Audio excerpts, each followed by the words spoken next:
Welcome to Secure Software Development.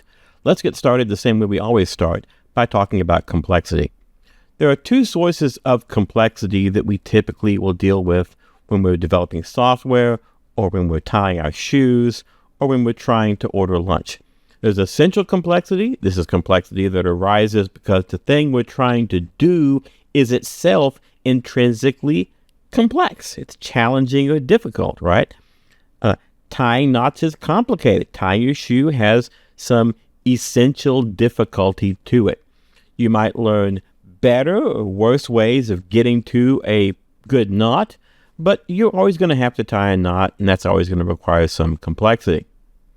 Accidental complexity arises from the tools, technologies, or practices that you use to solve the problem, and is not itself part of the complexity of the problem. It adds complexity to solving the problem, but only because you have these odd tools that you have to work with. Tying your shoes is just fine, but tying them using remote robot arms is way more complicated because of this accidental complexity that's not inherent in the actual problem you're trying to solve. This arises in programming all the time. We have things that are just difficult to do because writing code and solving problems is challenging. If a coding problem has already been solved, you'll go and use that solution, I hope. If it hasn't been, well, then you've got to invent a new solution to it. So there's always going to be essential complexity in developing software. Accidental complexity, your boss comes down and tells you you have to write all your code using a tool you don't like, that's hard to use or confusing because they have a contract with the tool provider. Okay, fine, I've got to use that. Or he comes down and tells you, you know what, we're switching. Instead of using C, you all have to go and learn Rust. Okay, well, that's going to be a lot of additional accidental complexity, which will make the product a little bit worse, make your job a little harder. Ideally, it might make it better in the long run, but who knows, right? It's going to, in the immediate impact of these changes is additional accidental complexity. And there are lots of ways that we deal with this. One of the ways we deal with complexity is through standards. Now, standards themselves, when they're poorly written, can introduce accidental complexity, right? Instead of just send a message, it's, send a message conforming to these 8 different standards that, maybe are incomplete or inconsistent, and go figure it out. Okay, well, that's a challenge. That adds some additional accidental complexity. But it can also be helpful in terms of corralling that. It says, you know what? People represent dates in a billion different ways. Today, we're going to use this standard for representing dates and times. And there is a common standard representing dates and times. You can go look that up if you're curious about it. And because we're using that, we can use certain libraries. We can build parsers for it. We can have things expect to receive data in that form and generate data in that form. And we wind up with less accidental complexity because we have this standard. So standards can work for you or against you in this. Hopefully, good standards will work for you. Web browsers are a great case of this. Web browsers do all manner of things. And one of the things that web browsers do is that they will typically permit cross-origin access to resources. Now, we've talked about this in the past when we talked about cross-site hijacking, right? So I want to steal money from your bank account, and so I pose as one site, I wait till you connect, and then I use the fact that you recently connected to your bank to hijack that cookie and run a transaction on your bank that you're not aware of. We talked about that in the past.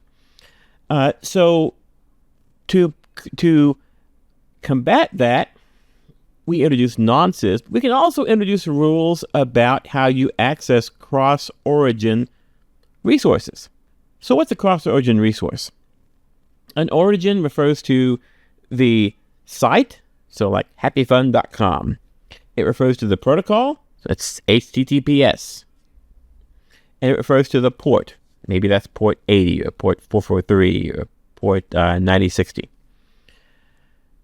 The combination of those three things is an origin. So if I have a page from one origin that requests resources from a different origin, a different place, maybe I need to impose some additional security restrictions on that. I may still want to be able to do that, right?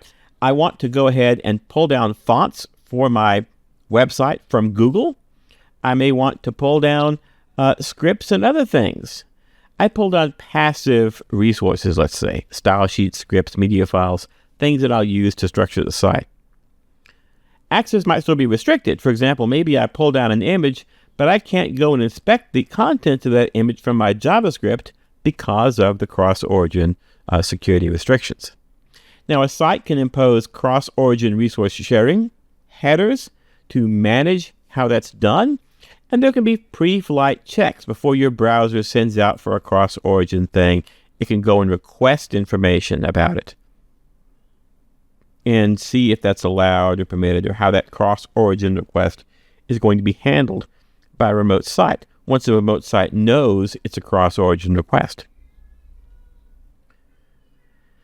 There are a lot of web browsers. A lot of web browsers. Way too many web browsers. If you've got an idea, you're like, hey, you know what? I think it'd be great if sometimes the screen was randomly transparent. I'm going to make a browser that, for some reason, occasionally the screen is randomly transparent, and you'll go and build one. And for a long time, there was sort of a healthy experimentation. We don't know what a web browser should be like and what it should do, so let's try a lot of different things and see what people tend to like. See what's usable and what's not usable. And web browsers implemented the standards like HTTP and HTML and SSL and all of these other things, but sometimes they did them a little differently from one another, right? HTML, that's great, but maybe you want to have colors. Early on, you didn't have support for colors, so you might add that to it. Or maybe you want to have different types of fonts. It wasn't in there, so you added that to it. Eventually, that sort of got normalized into style sheets. Great, but then what element should go in the style sheet? What if I want an element in the style sheet that's not supported by other browsers? I just add that, right? And now my browser behaves a little bit differently. And that's certainly been very common for a long time. Each browser can implement some or all plus plus of the standards that are out there. And they can follow the same conventions as other browsers, or they can break new ground on implementing conventions. There are a lot of things that web browsers do because there's a standard, or they try to do because there's a standard. And there are things they do because there's a convention, there's a way that users expect things to work. And sometimes they do things because this is their selling point, right? For example, the Tor browser is automatically going to start a VPN for you using the Tor network. That's not something that other browsers can do that. You can get a plugin for Firefox or a plugin for other browsers to do that, but that really is the selling point of the Tor browser. Some browsers are backed by companies or foundations. Firefox is backed by a foundation. Chrome is backed by a company. Sometimes there's multiple developers or large teams. Sometimes there's like a single person out there who's like, a browser should be like this. And he's building his own perfect browser for himself. And that's fine. And if you happen to think the way he does, maybe you'll use that and like that. That's great. I think that's wonderful. That's one of the benefits of having an open ecosystem of software. But it's not always great. Once you have an open ecosystem of software, you have the opportunity for malicious actors to come in and do malicious things. And you might end up with browsers that, where someone has taken a browser like Chrome or Firefox, where the source code is out there, they rebrand it, they add their own, let's say, secret sauce to it, and put that browser back out into the world. And sometimes that secret sauce they add is, oh, we'll give you, a better experience in this way, but we'll also, hijack your crypto wallet, we'll do ad injection, or we'll spy on you. And that's a thing that really happens. Arguably, Citrio is an adware web browser. Now, you can still go get it. You'll notice it gets flagged by various antivirus software because it's going to violate your privacy. I should say allegedly. It's allegedly going to violate your privacy. But it's out there and you can go read about it. Wikipedia doesn't think much of it. Most people don't think much of it. But you can go visit its website, still available for download, and see what you think yourself. All of this massive complexity over time eventually begins to settle, right? You can't have, a browser implementing an HTML tag one way and another browser implementing it completely differently and be able to satisfy what the end user wants, which is for the web to work, all right? They want the web to just work, right? They want to be able to log into their bank or order a book from Amazon. They don't want weird stuff to happen. And so over time, we've sort of gradually settled out into a few different actively developed browser engines. And there are three major ones. There are others, but a lot of them have been discarded over time in favor of one of these three. Because if you're setting out to build a brand new browser engine, you've got a massive amount of work. Then you've got to keep up with what's going on while you're building it, and then you have to maintain it. Oh my God, why would you do all that? You can go and get one of these, they're open source, and use it, and you can amend it or modify it as you want. You can fork it and modify it. The three major ones are Blink, that's Google's browser engine, named after everyone's favorite HTML tag, Gecko, which is part of the Mozilla project, and WebKit from Apple, which I believe originated as part of the KDE desktop's K-Web part, I think. So those all differ in how they implement different parts of access to the web, right? They don't all exactly behave the same. They behave a little differently. So you're going to have incompatibilities in browsers. That's why sometimes it'll say, this works best with this browser.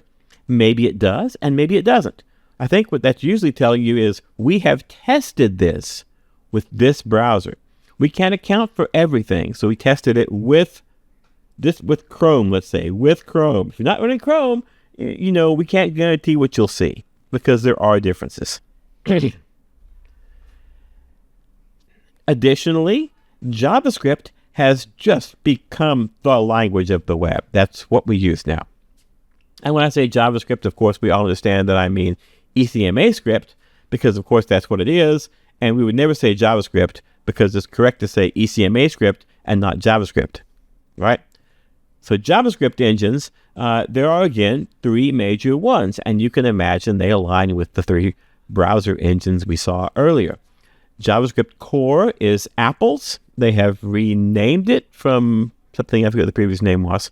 SpiderMonkey is Mozilla's, and V8 is Google's. And these implement JavaScript, a fundamental and vital piece of the web, and they all do it slightly differently.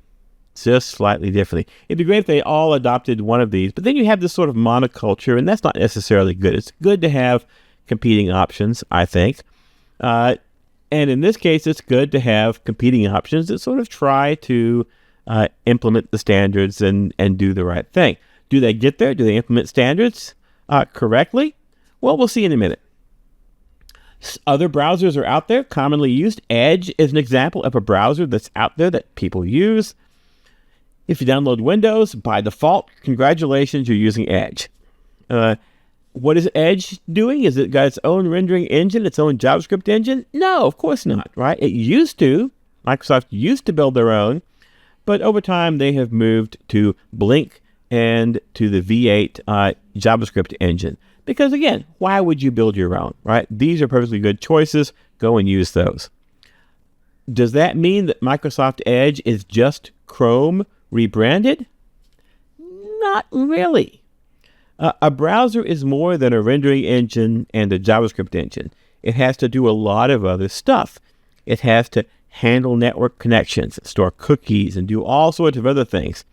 And Edge, for example, behaves differently from Chrome. And one of the places where it behaves differently is how it handles cookies. And you can go read about that at that link. So there are differences in them, even when they're using a lot of the same technology. A modern web browser is a complex beast. So I went online and looked at Firefox, and I looked to see what protocols does Firefox support. And so I found HTTP, HTTP Secure, Common Unix Printer System, File, Mail to Data, JavaScript, Blob, should go look up Blob, WS, WSS for Secure, Tell, Earn, and so on. Quick is in there, QUIC. If you're not familiar with that, you should probably go read about it. It's an important emerging web technology. Well, important emerging internet technology based on UDP. The U, I think, is for UDP. And I got tired of writing these out, so I put an ellipsis in there and called it done. But that's a lot. If you're building your own browser from scratch, these are the kind of things you have to deal with. And maybe you can go find libraries that support some of this. Like maybe you can use V8 to handle JavaScript. But you probably have to make a lot of decisions along the way about how to consistently handle these different protocols.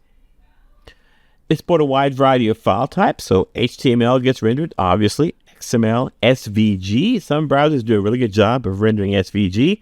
Some just bail and don't know what it is, and you see an XML file.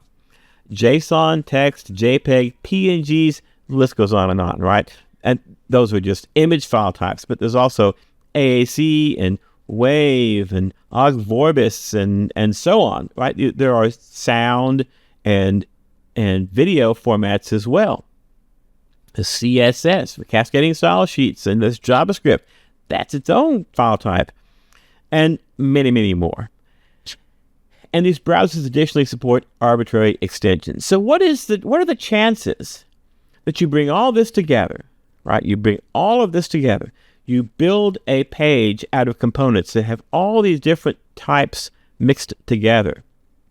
And you do it in a way that is consistent and just sort of flawless. Well, it's really, really rare. And maybe that's not what you're trying to optimize for. So you might say, well, you have to satisfy all of the standards. Do you? Do you have to satisfy the standards? Or do you have to render a page good enough very quickly? And the answer seems to be you have to render a page good enough very quickly. So your mission is to meet many different expectations, many different competing expectations of different stakeholders in your browser, right? There are people who are creating content and pushing it out.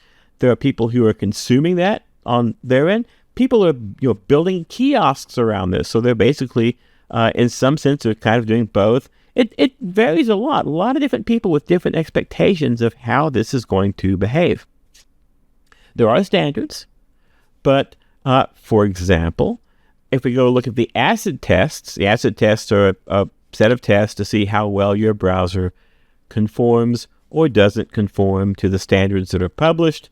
And at the time of writing, no modern browsers pass the ACID 3 test, and you can go check it yourself with that little link. There are conventions. There are vendor-specific CSS property prefixes, and there are things like the user agent string that your browser sends when it connects. What are the standards that govern that? Congratulations, there really aren't any. There aren't any. You can say whatever you want to in that string. There's local cookie storage. There are domain restrictions on cookies. Flagging websites for lack of security and blocking mixed security content pages. Those are all things that are local decisions to the browser. If I go to an HTTPS site and it contains maybe a couple elements for which the HTTP protocol is used or some other unencrypted protocol is used, do I block those? Do I allow those? What do I do? I have to make a decision, and I need to work for what's out there. And if the majority of websites out there do that, then I have to do that as well, because I have to meet a set of expectations for my users.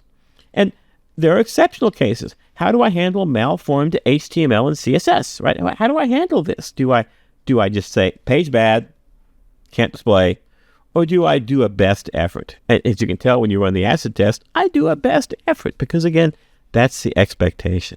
If people can't use my browser to access the sites they want to access, they won't use it, right? Even though, yeah, that site's got a problem It's not my fault. That site has a problem. Well, I can get there using another browser, so I'll just use it. A lot of complexity is my point. And because of all these competing demands and standards and complexity and expectations, you can wind up with some weird circumstances. For example, over on the right-hand side, we see a bug report in Bugzilla. It's open. It was opened 18 years ago and updated a month ago. What's happening here? Well, is it a bug? So question one, is it a bug? That question has been debated for 18 years. Maybe it's a bug. Maybe it's a feature request. Maybe it's the correct behavior. Maybe it's not. Maybe it's not a bug, but maybe this is just an enhancement we should be making. What is this? 18 years. This has been in Bugzilla for this browser, and just waiting for someone to fix it. Right? This is part of Firefox. And it turns out maybe there's a good reason to think that it's a bug, but it's hard to know. So over on the right, you see a month ago, someone saying, right, Firefox has two problems. No private network access policy that would allow access to localhost and LAN addresses from private network only and block it from the public internet and network. So what's happening here? Think about the fact that you are running code from another site on your browser.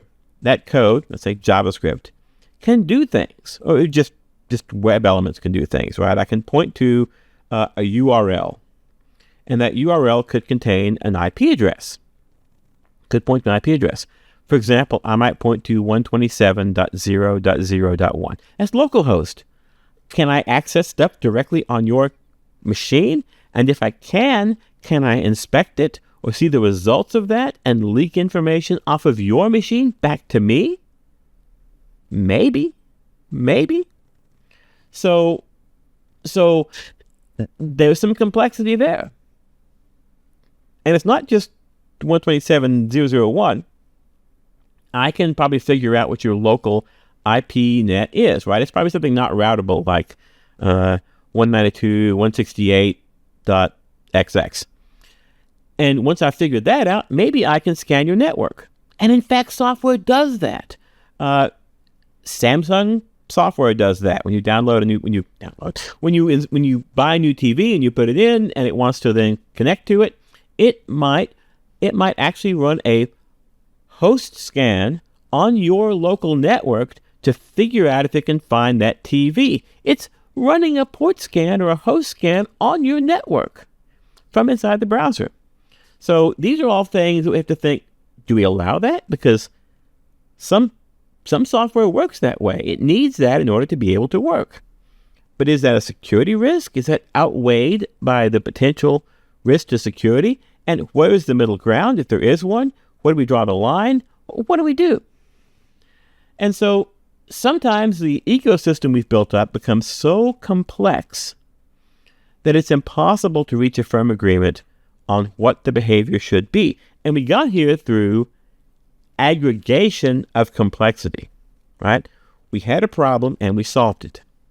And then a new problem arose and we rapidly created a solution to that problem. And a new problem arose and we rapidly solved that. And our ensemble of solutions begins to grow and grow and grow. It becomes a katamari. And then pretty soon we have all of this additional complexity, not related to downloading and displaying a web page, but accidental complexity that we've gotten over the years because of decisions we've made that made sense at the time, but may be requiring us to do things in a way that is insecure or just bad. What are the implications for software development here? Well, when there are no standards or specifications, it's hard to make a determination of even what a bug is. And I picked on one example of that, but there are plenty more. Right? If we have a standard that exists, we can point to that and say this specifies the following sets of behaviors. But maybe there are cases where we don't want to follow that standard, where we're like, well, if we strictly follow that standard, we can't do the thing we need to do. So we have to have exceptions. Or maybe it's the case that the standard isn't complete, and many standards aren't. And maybe it's the case that the standard is inconsistent. Part of the standards are written by human beings over a period of years. Maybe one part of the standard says, you will do this. And another part of the standard says, you will not do this. And usually it's not that clear cut. Usually it's like, you will do the following thing in this set of cases. And then another thing, it says, you'll do the following thing in this somewhat overlapping set of cases. And there's a little overlap there that no one noticed. And now you're in this inconsistent world. So those are all problems. And we end up building systems that deal with it in idiosyncratic ways because we're idiosyncratic creatures. A system built to address accidental complexity is difficult to change. This is my personal opinion based on my experience with a lot of systems. When accidental complexity is injected into a system, it tends to spread throughout the system, right? You make a decision and pretty soon you're compensating for that accidental complexity all over the code base. Right? A particular API is hard to use. So you find an idiom that you like that lets you use it and get the work done. And everybody's then copying and pasting that everywhere because that worked.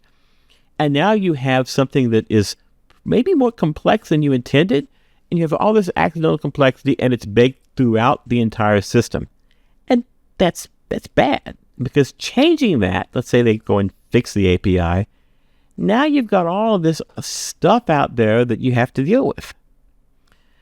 When you have a system that relies on standards, often you're in a better state because often when you have something based on a standard, you tend to localize the use of that into a particular library or a particular part of your code. And so changing that or adapting that is often a little easier. Not always, not in all cases, but this is what I've seen over the years. When we're relying on standards, we wind up with decisions that may be more localized and are more robust. And when we have accidental complexity, that tends to creep into everything just because people got to get their work done. And it becomes very difficult to rip that out and fix it later when you realize you've done the wrong thing. A standard comes along and fixes that. Your setup conflicts with it. So when you can't rely on a standard, my argument is you should document your choices and create your own documented standard. Do the companies that build web browsers do that? Yeah, to some extent they do, right? They'll come along and say, this is our standard for handling cookies. This is our standard for handling style sheet elements we don't recognize, right? They'll come up with a protocol or policy for handling that, which because you've got one now, you'll implement that one place in the code base and then make use of that. And then later on, if you want to change that, you have a documented standard that says, this is what we did. Oh, look, that's not the right thing to do now because of the following reasons. Let's go and fix it. So during your development, you should do the best you can to divide accidental and essential complexity. Right? Separate those two. Say to yourself, is this hard because it's hard? Or is it hard because the tools I'm using or the approach I'm using or something about the process I'm using makes it harder than it otherwise would be?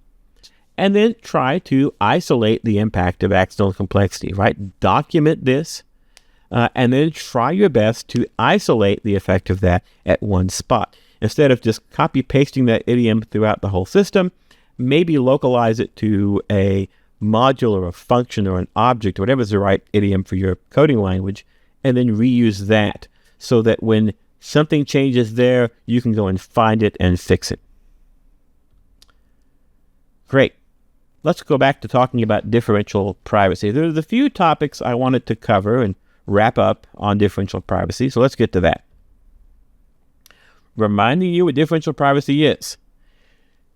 We have a function, M, right? M is our mechanism, and it's going to map a data set to a value. What is it that maps a data set to a value? Well, that's a query. That's just a fancy way of saying query, right? So for the SQL-minded out there, select name from people where age equals 24. I'll get all the 24-year-olds.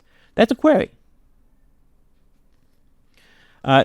We say that the function m is a differentially private function or a differentially private mechanism if when we have two neighboring data sets, and what are neighboring data sets? I'm going to keep interrupting my sentence.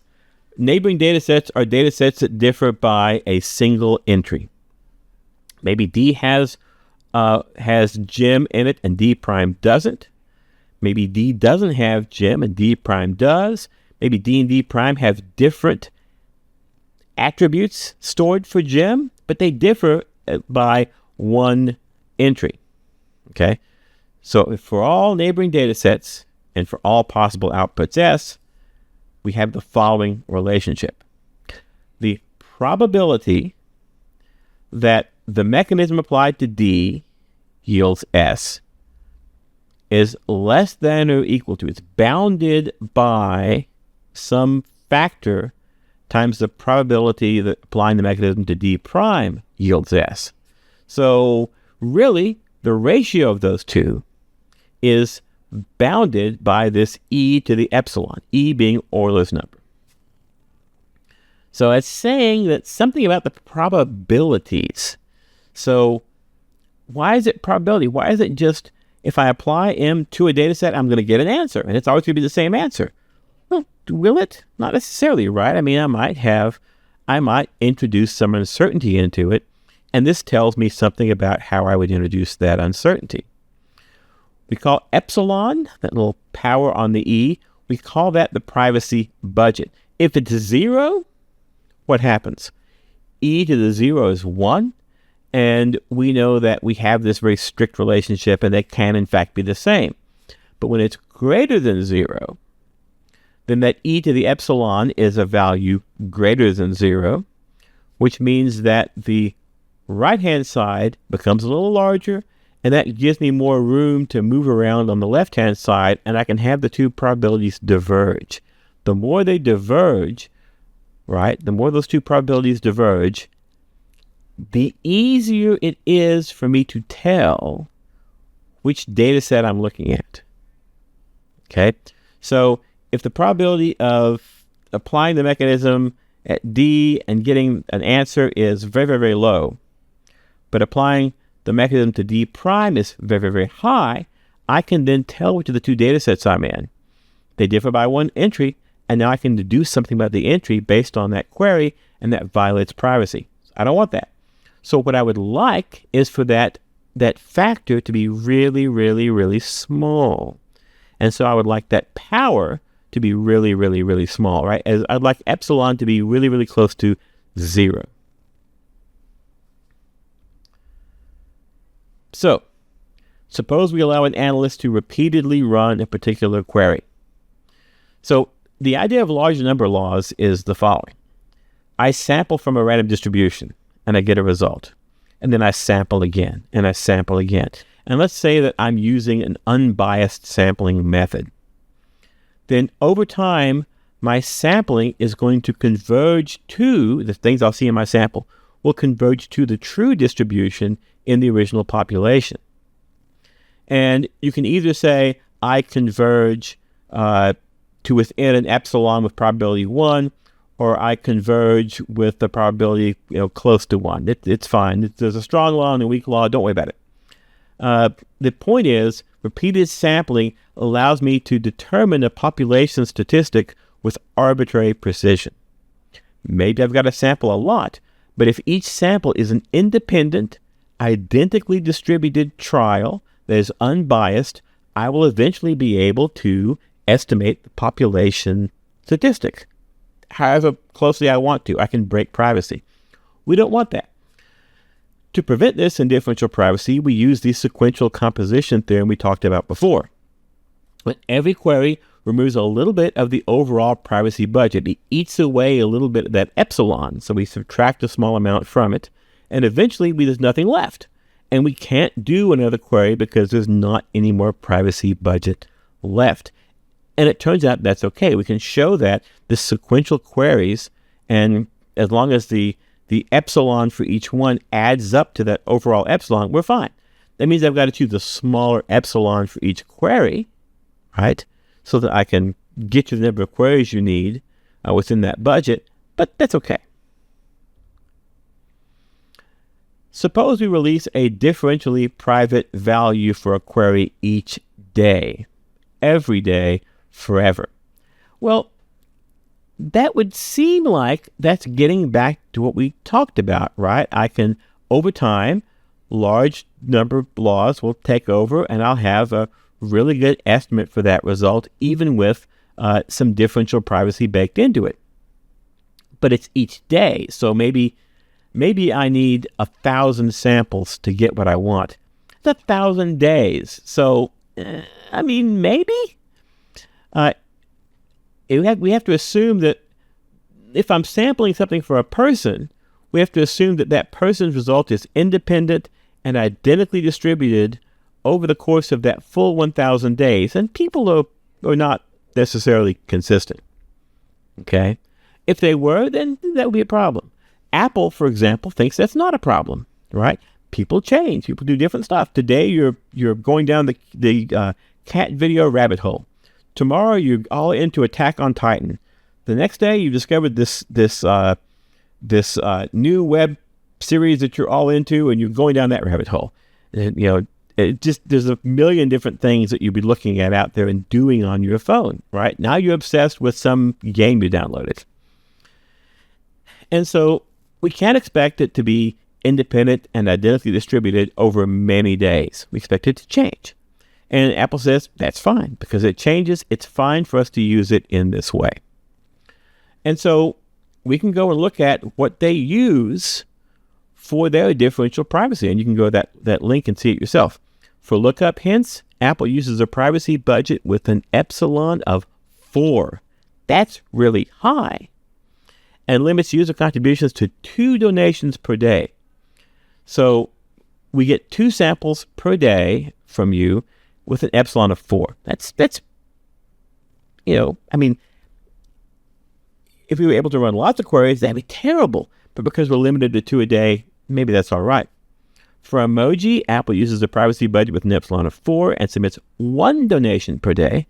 For QuickType, that's the little thing where you're quickly entering text, uses a privacy budget with an epsilon of 8. That's so high. It's basically no privacy.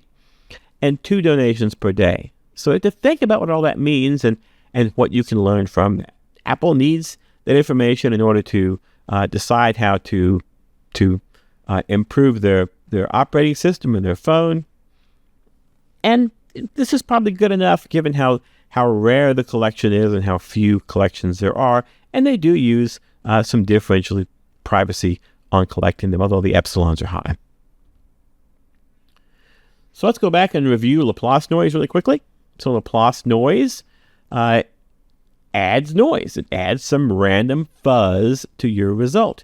And it does it based on the Laplace distribution. Now we see the Laplace distribution over on the right-hand side. Up at the top on the right-hand side, that is the distribution function itself. And you can see, for example, that red spike goes really up high and then comes back down. You see the black one doesn't go quite up as much, right? The area under the curve has to be 1. And you see that the black one is a little bit pushed down. The blue one's pushed down even more. And you can see that factor B is the factor that's pushing it down more. You can think of B as being the spread, how much we're forcing it to spread out. The green one there is shifted to the left. It has a different mean. We don't care about it. We're always going to have, for differential privacy, we're going to assume that the center is at 0. The mean here is at 0. And what we'll control is just that one other parameter that spreads things out. Okay? The Laplace mechanism adds a Laplace distributed random value with center is 0 and scale S over epsilon. So, right, scale is that factor B over there on the right-hand side. S is the sensitivity, that is how much does a change in the table affect the result? Some things are more sensitive than others. If the sensitivity is higher, then you can imagine we're going to need more noise. If sensitivity is lower, we won't. Epsilon is, of course, the privacy budget. So let's think for a minute as to how those two things affect the scale factor. Now, clearly, if the scale factor is, the higher the scale factor is, the more we push that curve down, and the higher the probability is that you can become farther from the mean. And we can see that if we look over at the tails of the distributions. Let's look over here at the tails of these distributions. So you see when I get up to like -6, you can see that blue is a higher probability for blue than for black and then for red. So it's more likely with the blue distribution, with the higher scale factor, that I can find myself out here at -6 than it is for the others. It looks like it's almost impossible to find myself out here at -6 with the red distribution. And if I could let B go towards 0, it would basically become a spike just at 0 with everything else impossible. So that tells me that the scale factor, right, the higher the scale factor, the more random fuzz I can introduce, right? The higher the magnitude of the fuzz that I'm adding to it. So if the scale factor becomes higher, I add more noise. And if we look over here, sure enough, S is on top of that fraction. So as I increase my sensitivity, I increase the noise I add. And epsilon is on the bottom. So as I increase epsilon, I decrease the noise I add, right? So an epsilon, a privacy budget of 8, is going to be less private than a privacy budget of, say, 0.1. So I think you can sort of see how that works. And the mechanism is very simple, right? F prime is my differentially private mechanism. I take the true query result and I add a Laplace distributed random value, right? So I need to explain that real quick. You want a random value. It's governed by some distribution. If I roll a single die, I get 1 through 6, and I get them using a uniform distribution. But everyone has probability 1/6. Maybe I roll a loaded die where I'm twice as likely to get a 6 as any other value on there. Okay, I've got to rescale, and I have a different distribution, but I still get a random roll. I'm more likely to get a 6, but maybe I'm only twice as likely to get a 6 as anything else. And the Laplace, right, I would generate a value. I'm most likely to generate a value close to the mean, but I'm also possible I can generate values that are further out. We can prove this provides epsilon differential privacy. I think I showed a sketch of the proof in an earlier class, and you can find it in the paper on this that I cited. Now, this works for scalar numerical queries or for vector queries where I have the sensitivity be the L1 norm, or at least based on the L1 norm. We'll talk about norms in a moment. But what I'm telling you here is that scalar query, give me the average age, give me the total number. Those are scalar queries. Works great for those. Vectors, that's where I get, give me the ages of everyone who lives in Arizona. That's a vector. I get back a whole bunch of information. What's my sensitivity there? Well, I'd base it on the L1 norm, basically the sum of the deviations from the mean. Now, let's go back to our definition here for a moment and think about one other thing. Suppose I have an event that's impossible in one database. So the probability for D, let's say, is 0. That means that the left-hand side here is 0. That tells me 0 is less than or equal to whatever that is times this. Well, if the left-hand probability is 0, then the right-hand probability gets to be anything it wants to be, right? And it kind of does anyway. What if the right-hand probability is 0? Well, that means this whole thing is 0. And so the left-hand probability must also be zero, or we can't have this relationship holding. So it's kind of a problem when one of the two probabilities becomes zero. How do we address all of this? Okay, so we've sort of gotten a good refresher on differential privacy, the Laplace mechanism. We introduced one issue, which is, what do I do when the probability becomes zero or something weird like that happens? For that, we're going to modify our definition slightly, and it's not going to be pure, perfect, beautiful differential privacy anymore. It's going to be approximate differential privacy. So David Parnas used to tell me, approximate whatever it is, it means not that thing. And in this case, yeah, it's differential privacy, but it's fuzzed up a bit more. And so we will typically call that epsilon delta differential privacy or approximate differential privacy. And we modify our definition very slightly. So M is still a mechanism. We have neighboring data sets, but we additionally have, in addition to the privacy budget we're used to, we have a delta greater than or equal to zero called the failure probability. And we incorporate it just like this. Here's the first part, just the same, but over on the right-hand side, we add delta. These are probabilities, right? So on the left-hand side, that's clearly a probability. Since it's a probability over here, it must also be a probability over here, which means that the components over here on the right-hand side must themselves be probabilities. So this first thing, this product, must be a probability, and this delta must be a probability. All right. Keeping all that in your head, we call this approximate differential privacy. We typically choose delta to be very small, very, very small.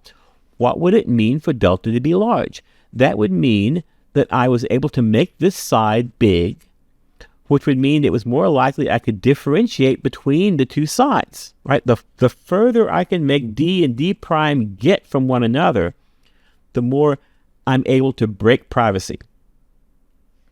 Okay? So if I make delta large, then I can move D prime way away from D, and that's bad.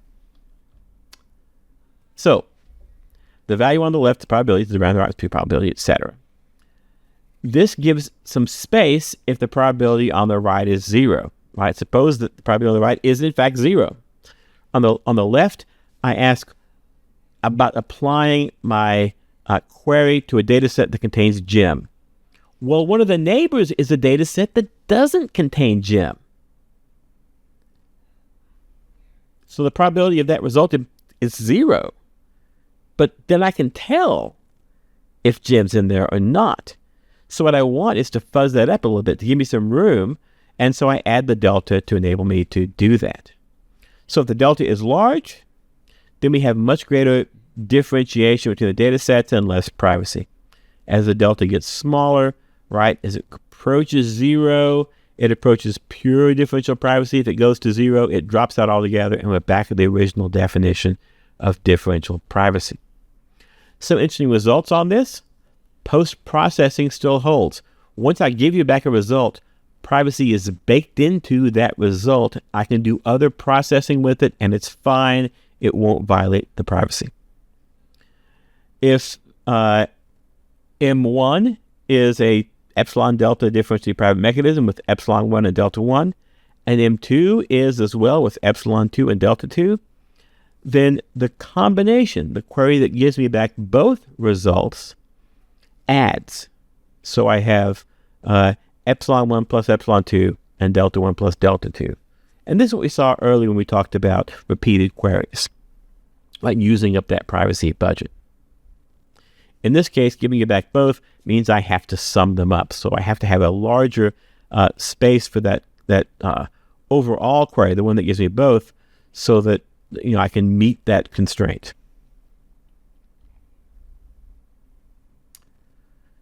Now, with probability delta, we can actually differ arbitrarily. And we could think of that as the probability of failure, right? Because delta is not zero, because it's some other number, that means I can now deviate more between these two. And we can think of that as the probability of no privacy guarantee at all. Try to make that make sense. So another way to think of this is to view the probability distribution across neighbors and notice that there's only a small region, that's the delta area, where the two distributions differ by more than a factor of e to the epsilon. Now let's choose a uniform random value, phi.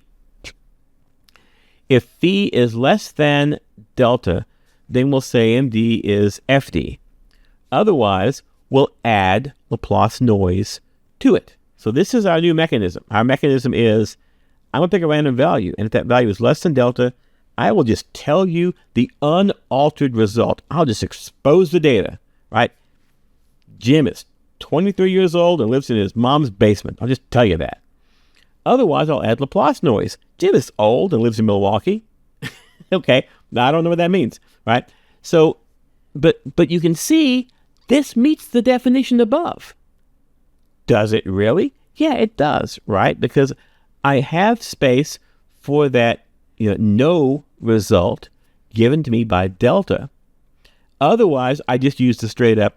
I meet the either I meet the straight up differential privacy guarantee, or I just release the unaltered data. Okay, so I think this hopes to make hopefully this makes it a little more clear to you what's going on. And so one of the questions you might have is, why in God's name would you do this? Why would you do this? And that takes us to something called the Gaussian mechanism. So we talked about the Laplace mechanism. There are others. One of them is the Gaussian mechanism. So the Gaussian distribution is the familiar bell-shaped curve that you're all familiar with. I hope you're familiar with. Probably familiar with. You've at least heard of it, right? You've heard of the normal distribution, bell curve, all those things.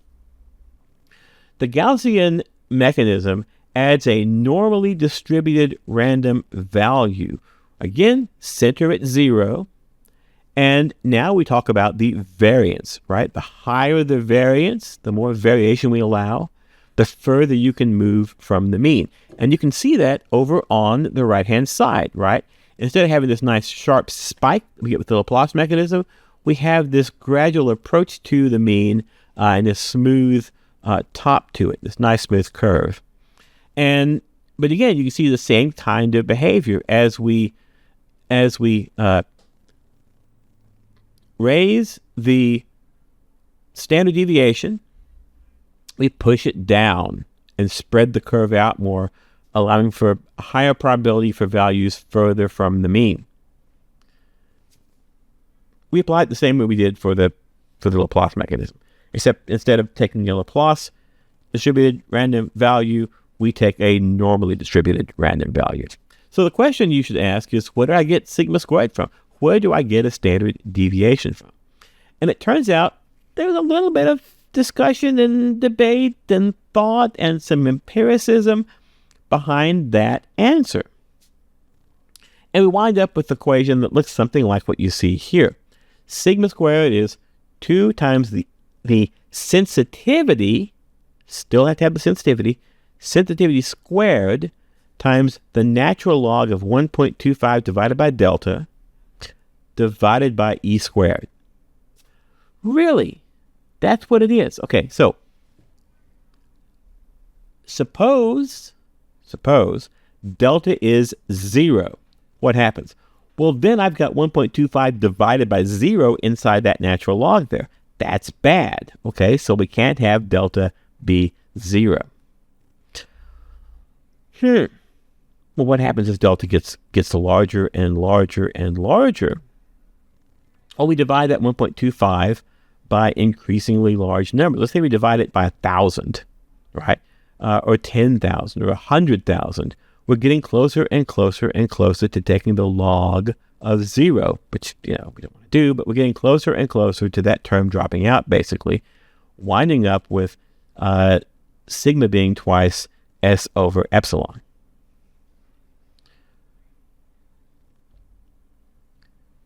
the probability of a privacy violation needs to be at most delta. We can think of this as the tail of the distribution, right? Because points near the center correspond to less difference between the neighboring data sets. As I move toward the mean, there's less difference in the two data sets, harder to tell which one's which. I can't break the privacy because I can't tell which one I'm looking at. As I move out into the tail, I get higher and higher differentiation between the data sets, and now I can begin to tell.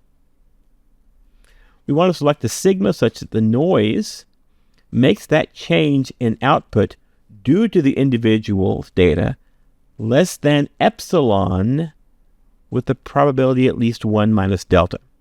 Delta is our probability of failure. So 1 minus delta is our probability of success, right? Of successful differential privacy. So take a minute to sort of absorb that. Hopefully that makes some intuitive sense. I hope. Right? If delta is the probability of failure, 1 minus delta is the opposite of that. It's the rest of the region where we actually have some differential privacy. And again, we want that. We want to be able to make the output, the change in output due to that particular entry in the data set less than epsilon. The probability of random value drawn from that distribution exceeding a given value like delta, that scales with the exponential of that little function there. Where does that come from? It comes from the normal distribution. And so we can set that probability right there less than or equal to our cap or delta. And this relates all the important properties we care about. Our sensitivity is in there, that's delta F, that's our sensitivity S. The privacy budget is in there, that's epsilon. Sigma squared is in there, delta is in there, it's all in there. So this gives us a little equation that could give us a relationship among them. And so we start with that equation. We take the natural log of both sides, right? Natural log undoes the exponentiation, right? X is just e to that power. So it undoes that. We wind up with that second line there. We can solve that for sigma squared. And when we do, we wind up with that little equation at the bottom, which you will note, if you've been paying close attention, is not quite, but very close to what we had before. Right, we had 1.25 is the argument to the natural log. Here we just have 1. So what's going on here? Why don't we use this? Instead, we use a slightly different version of it, and that comes from a much more detailed analysis of the Gaussian in the context of differential privacy, and it's a better value to use. I said earlier, there was some heuristics, there was some experimentation, a lot of thought in this, and over time we sort of settled on this as a value. It's not the only one recommended. There are other ones out there. If you're curious about all this, I've cited a paper where you can go read about the Gaussian mechanism and find out where all of this comes from. There's a little bit of discussion in the appendix of the original differential privacy paper, but I think that the one I've cited here probably contains more information about it. Whew. The Gaussian mechanism requires epsilon delta differential privacy with a non-zero delta. Right? It's baked into how we defined it. The Gaussian mechanism is less precise than the Laplace mechanism. It's squished. And if you look over on the the left-hand side, you can see that, right? You see how the Laplace mechanism, the green that comes to a point up there, comes to a nice sharp point at the mean. Whereas the Gaussian mechanism, that climbs and comes to a nice smooth bump up there at the mean. Would you like to play with those graphs? Well, I've got a link to it, and you can go and interact with them and move them around, try different parameters, and see how those parameters affect the two different graphs. So I mentioned norms earlier, and I said that the L1 norm was the sum of the deviation from the mean, and in fact, the L1 norm is a sum of differences. It's the sum of the just straight up subtraction, right? I take the absolute value of the difference, I sum those up. That's my typical L1 norm. The L2 norm, That is the square root of the sum of the squares, right? So I take my differences, I square them. I don't know why I need an absolute value in there. I don't need an absolute value in there, but I put it in there anyway because copy and paste. I square the differences, and then I take the square root, and that's my L2 norm. And you can have, L3, L4. You can have fractional norms. It's a whole other thing. We're not going to get into that. So let's say I have two vectors of results. And I look at those. The L1 norm might be 8. The L2 norm might be 4.24. For many applications, we'll see that relationship hold. We'll see that the L2 norm is typically much smaller than the L1 norm. Okay, so the norm is smaller. Why does that matter? The Laplace mechanism for a vector-valued query usually requires adding a noise vector whose sensitivity is based on the L1 norm, thus higher sensitivity, adding more noise to achieve a privacy budget, right? But just because the L1 norm gives me a higher value. The Gaussian mechanism for a vector value query adds Gaussian noise of the same size, drawn by the distribution of the sensitivity based on the L2 norm, typically lower. The sensitivity is then lower, and I can perhaps add less noise. So because we can use the L2 norm, we can often use a smaller sensitivity for the Gaussian mechanism and obtain the same privacy guarantee. Not perfectly apples to apples. If you remember, we have that factor of 2 that gets applied. We have some other things in there. But in general, we can do a little better in terms of how much noise we add using the Gaussian mechanism. We can also show the Gaussian mechanism that we had this probability of failure delta. And the example we gave was, I either give you a differential private result with probability 1 minus delta, or I give you the actual private data, just straight up, with probability delta. I don't have to choose that mechanism. I can choose a mechanism that meets that definition, but isn't that bad. And you can show that the Gaussian mechanism actually fails gracefully and not catastrophically. It doesn't you don't just give out the private result. You give out something that's not, maybe it's not as much privacy as you would like, but it's not just straight up the bad result.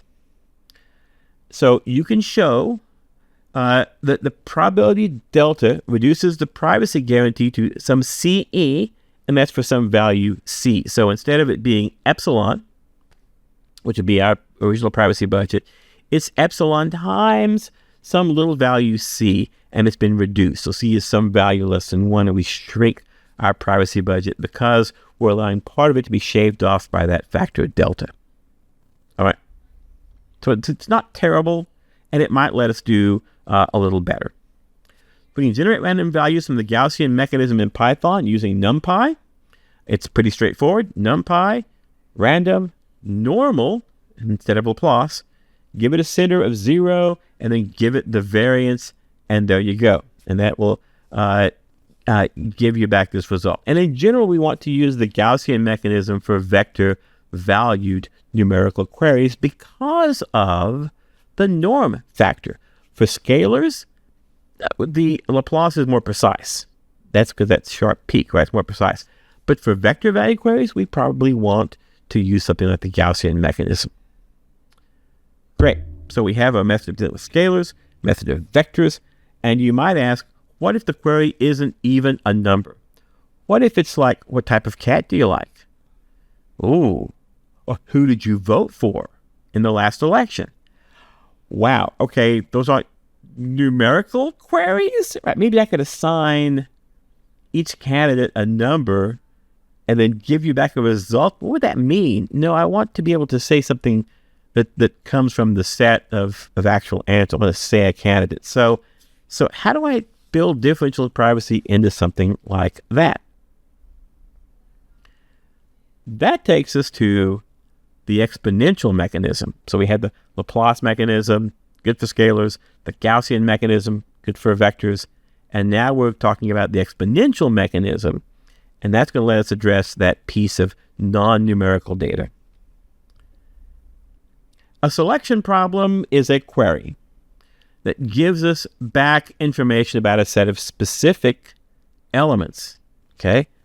And suppose you're given a list of foods and you select your personal favorites from that list. A query on this would need to return something from F, and that's going to be a precise value. So how do we add noise to that, right? Or let's say I ask you, what are your favorite presidential candidates? That's a pretty heated topic.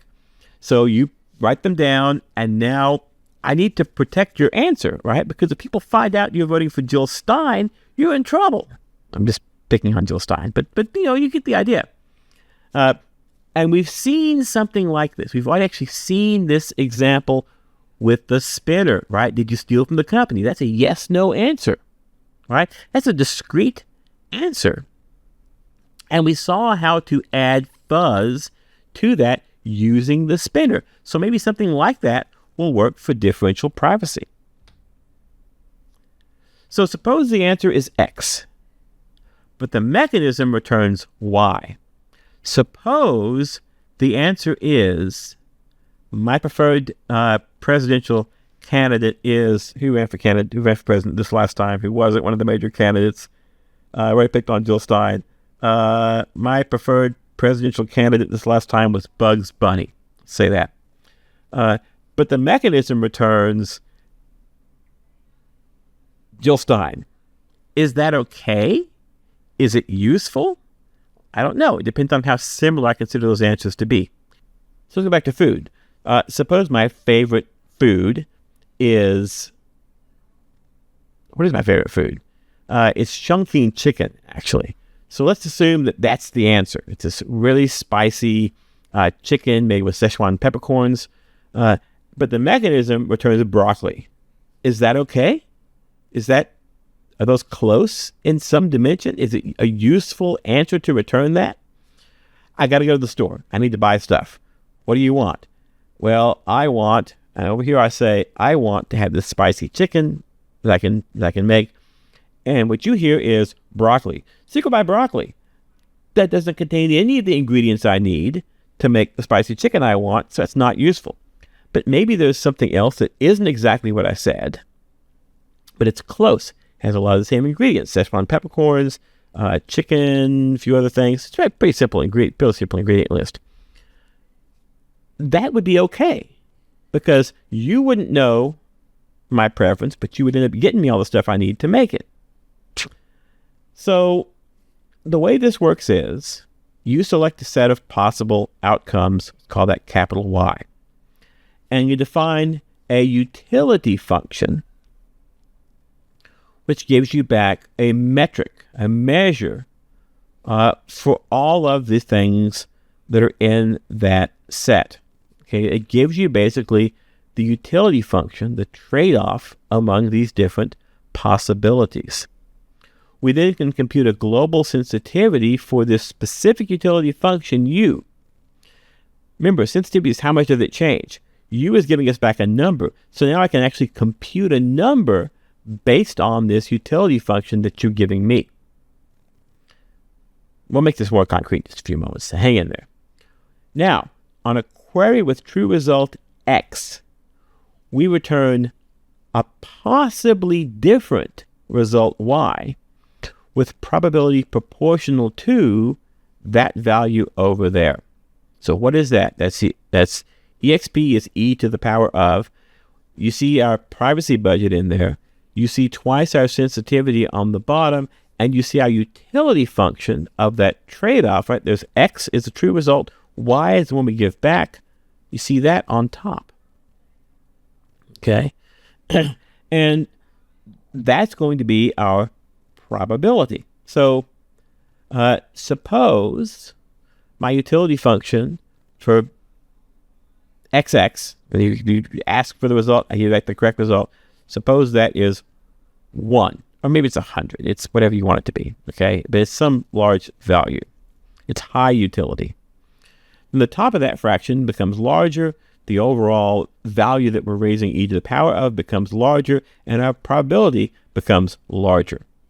Okay? It's not a strict probability. It's probability proportional to that. Becomes larger. So we have a higher probability of saying, yeah, that's good. Give me an example that has high utility, that's close to the thing we want. It's more likely to return X, than it is to return something far from X. It's more likely that I would say that that sweet and sour chicken is like what I want than straight up plain broccoli is like what I want.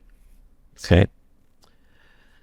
Actual probabilities are found by normalizing. We have to normalize this, right? I put the utility function in there. That might tell me that the utility of X and Y is 1 billion, which is not going to give me a number that fits in 0 to 1, so I got to normalize it by the total. And so we just normalize it over Y. Now, the mechanism that yields Y, as described above, is epsilon differentially private, and we can prove that. I'm not going to go through the proof here for it. You can go and look that up, but it turned out to be epsilon differentially private, and you can probably intuitively at this point see that that must be the case.